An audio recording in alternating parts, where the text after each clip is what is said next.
Hello everyone, welcome to this video. In this video I'd like to talk to you about esports, about what it is and why it matters, because I'm not sure whether you're aware of it, but around us in news, friends, family are increasingly more talking about esports because it is here to disrupt the way in which we think about sports. So it's a competitive, organized way of gaming, and it is sports essentially, but in a digital manner, so on a digital platform through computers with the internet. And as said, it's here to disrupt more traditional sports. Why? Because apparently already more than 1.5 billion people know what esports is, and about 500 million people are watching esports every year. And these are crazy numbers if you think about how relatively new esports just is. But the fact that it is gaming, and gaming globally, makes of course that it is open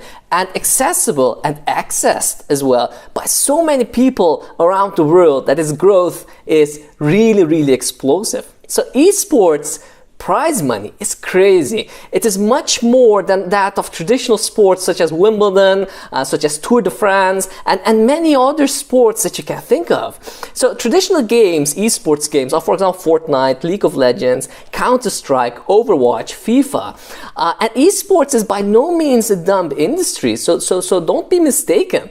So it is an essential part of the tech world because games score very high on strategy and on skill, because of course people have to deserve the money that's going to come to them, especially if you think about how much prize money is involved.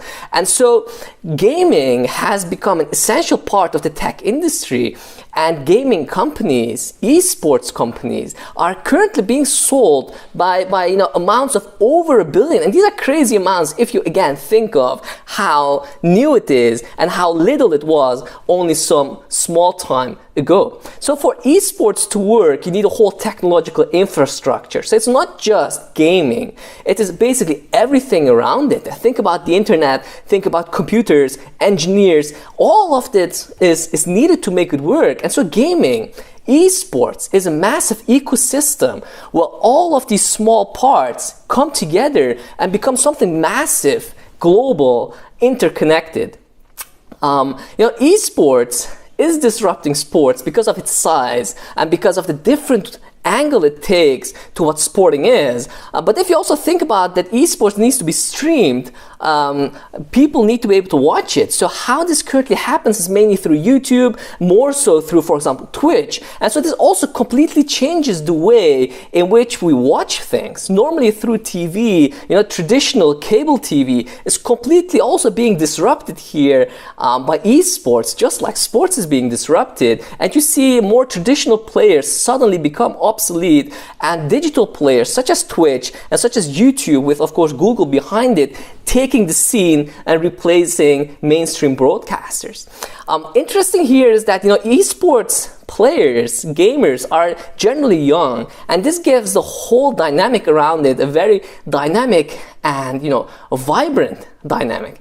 So what you see is that social media becomes very important, that fans become very important, and that people who are watching esports are very able to relate and connect to the players, especially because the players are young and oftentimes very feelable and seemingly the same as the audience. And this also gives a nice connection of fans, viewers with the players, again leading to the game not just being a game and the sports being much more than just the sports, it becoming something where players and the whole sports come together with the audience in making something that is as big as it is today.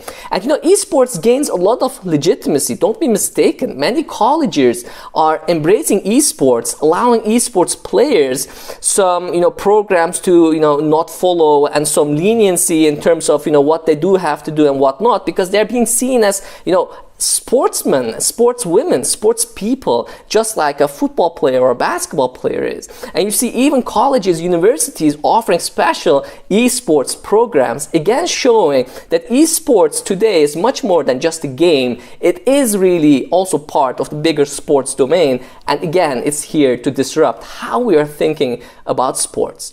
very interesting here is that esports has proven to be much more robust in times of COVID-19 than normal sports because, of course, it's taking place in the digital domain through internet. And so in an era in which people were not able to freely move or were scared to move, or where restrictions, rules prevented people from sporting in close proximity, esports has passed the test because the internet allows these sports to continue without people being in close proximity. And of course, this has brought the esports industry and esports companies a lot of extra legitimacy, a lot of extra trust, a lot of resilience it has proven to have, even in times where things can be very, very difficult. I hope you enjoyed the video, and if so, please don't forget to like the video and subscribe to my channel. I hope to see you again in future videos. I wish you all the best in the world.